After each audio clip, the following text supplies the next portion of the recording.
धन धन सद्गुरु तेरा ही आसरा। हमारे परिवार में से सबसे पहले मेरी सास ने पूजनीय परमपिता शाह सतनाम जी सद्गुरु दाता से सन 1968 में नाम शब्द प्राप्त किया था। डेरा सच्चो सौदा दरबार में उसी महीने के माहवारी सत्संग पर मेरे ससुर जी ने नाम शब्द ले लिया। सन 1972 में पूजनीय परम पिताजी ने हमारे गांव बल्लमगढ़ जिला श्री मुक्तर साहिब में सत्संग फरमाया। तब गांव के शायद 20-30 लोगों ने ही नाम शब्द लिया हुआ था। उनमें से कुछ माता बहनें भी थीं। नाम शब्द लेने के बाद पूज्य सद्गुरु जी ने उन नए नाम लेवा जीवों को नाम याद करवाने 5 दिन तक की ही नाम शब्द याद करवाया जाता था।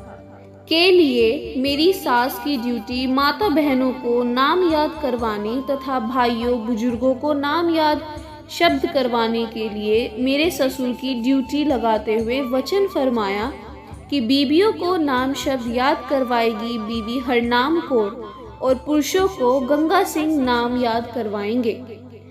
पूज्य सद्गुरु पिताजी ने उस दिन सत्संग के बाद हमारे घर पर भी पवित्र चरण टिकाए। मेरे ससुर के बड़े भाई हमारे पास ही रहा करते थे। कुछ समय पहले उनके साथ एक अनहोनी कह लीजिए, यानी उनके जवान बेटे की अचानक मौत हो जाने पर उनके दिलो दिमाग पर बहुत भारी आघात पहुंचा था। वह अपनी आंखों की रोशनी खो चुके थे और वह हर समय अपने आप को कोसते रहते थे। हमें खादसा था कि पूज्य पिताजी के सामने यह बात न कहने लग जाएं, इसलिए हमने उन्हें पहले ही समझा दिया कि किसी तरह की बात या रोना या शोर नहीं करना, परंतु फिर भी उनसे रहा नहीं गया। पूज्य परम पिताजी के पधारने पर हमारे ताया जी अपने दुख में रोने लगे और कहने लगे कि मुझे संतों के दर्शन नहीं होते। पूज्य परम पिताजी परिवार को अपनी दया मेहर की खुशियाँ प्रदान कर जब हमारे घर से वापस जा रहे थे तो उन्होंने पूरे जोर से ऊंची आवाज में नारा लगाया, धन धन सद्गुरु तेरा ही आसरा कहा।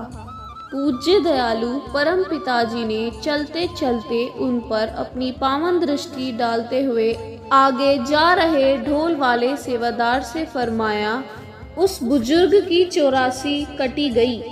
वह दर्शनों के लिए बहुत तड़प रहा था।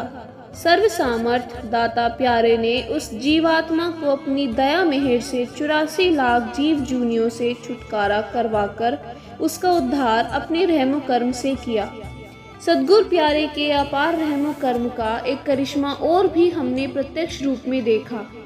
एक बार जब मेरे ससुर गंगा सिंह जी बीमार हुए तो उस बीमारी में पता नहीं कैसे या पता नहीं क्या हुआ कि उनकी याददाश्त बिल्कुल खत्म हो गई। उन दिनों पूज्य परम पिताजी मलोट दरबार में सत्संग करने पधारे थे।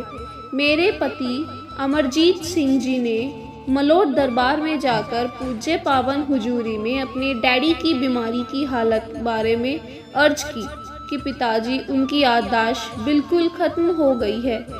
पूज्य पिताजी ने आपकी अपार दया भरे वचन फरमाए, बेटा उन्हें दर्शन करवा दो।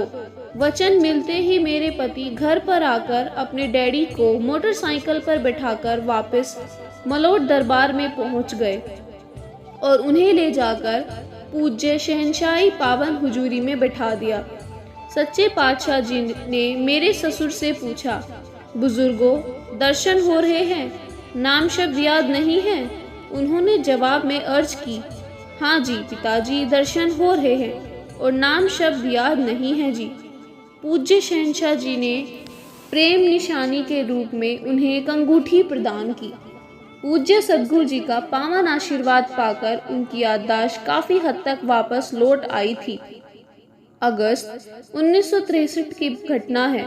मेरे ससुर जी उस दिन रोजाना की तरह चौपाल में अपने हम उम्र बुजुर्गों के साथ एक दूसरे से जैसे बतलाया करते बातचीत के दौरान अचानक उनसे बोले कि अच्छा भाई, यहाँ पर बैठे सभी को मेरी आखिरी बार सत श्री अकाल। उस समय शाम के करीब 5:45 बजे थे। कहने लगे कि मेरे सद्गुरु सरसे वाले बाबा जी तो मुझे मेरे घर पे इंतजार कर रहे हैं। उन भाइयों ने सोचा कि यह बुजुर्ग बीमार रहते हैं, शायद इस करके ऐसा कुछ बोल रहे हैं। चौपाल से वापस घर आते आते रास्ते में एक बुजुर्ग से पानी मांगा पीने के लिए, उपरांत खुद ही कहने लगे कि चाचा, उस बुजुर्ग को वे चाचा कहते थे, तेरा पानी पीना शायद मेरे कर्मों में नसीब नहीं है। आते आते रास्ते में एक नलके से पानी पी लिया। रास्ते में कुछ नौजवान लड़कों को खड़े देखकर उनसे कहा कि तुम लोगों ने सारा ही रास्ता रोक रखा है, किसी को घर जाने की जल्दी होती है। घर पहुंचने पर वह आकर बैठक में जाकर बैठ गए। इसके बाद मेरी सास को आवाज देकर कहा कि मेरे लिए चाय बना दे। मेरी सास ने बैठक से चारपाई निकालकर बाहर आंगन में लगा दी और वहां बैठक से निकलकर चारपाई पर आकर लेट गए। मैंने देखा वह पूजनीय परम पिताजी द्वारा बख्शी दात प्रेम निशानी अंगूठी को बार बार अपनी आंखों व माथे पर लगाकर सत्कार सहित सिजदा भी कर रहे थे और मुंह में बोल भी रहे थे कि पिताजी, मुझे तंग न करो, मुझे जल्दी अपने साथ घर ले चलो। इतने में मेरी सास उनके लिए चाय बना लाई, दूसरे बर्तन में थोड़ी थोड़ी डालकर उन्हें पिला दी। इसके बाद मेरी सास चाय वाले बर्तन रसोई में रखने गई और जब वापस आकर देखा तो ऐसा लगा जैसे गहरी नींद में सो रहे हो। नब्ज देखी, धड़कन चेक की, सब कुछ बंद हो चुकी थी और श्वास भी थम चुकी थी। यानी 5:45 बजे चौपाल से उठकर आए, करीब 6 बजे घर पहुंचे और करीब 6:30 बजे चोला छोड़कर सद्गुरु परम पिताजी की प्यारी गोद में जा समाये। मैंने खुद देखा था, आस पड़ोस से जैसे ही लोगों को पता चला उन्होंने भी देखा। चेहरे पर नूर झलक रहा था, बिल्कुल बेगम चेहरा। ऐसा तो बिल्कुल भी नहीं लग रहा था कि देहांत हो गया है, बल्कि लग रहा था कि चैन की नींद सोए हैं और अभी उठेंगे, बोलेंगे, अभी बोलेंगे। उस समय भी पूज्य शहंशाह जी मलोट दरबार में विराजमान थे। मेरे पति जी अपने बाबूजी की नाम चर्चा करवाने की अर्ज लेकर गए। पूज्य शहंशाह जी ने वचन फरमाया, परिवार वाले अन्य लोग जैसा भी करते हैं उनका भी पूरा सहयोग करे और नाम चर्चा शाम के समय कर। सच्चे दाता प्यारे जहां हमें रूहानियत में आगे बढ़ने की प्रेरणा देते हैं, वहीं दुनियादारी और समाज में भी हमें अपना भरपूर सहारा बख्शते हैं। धन्य धन्य सद्गुरु पिताजी, रहती उम्र भी आप जी के हुक्म अनुसार सेवा सुमिरन में लग जाए जी। धन धन सतगुरु तेरा ही आसरा।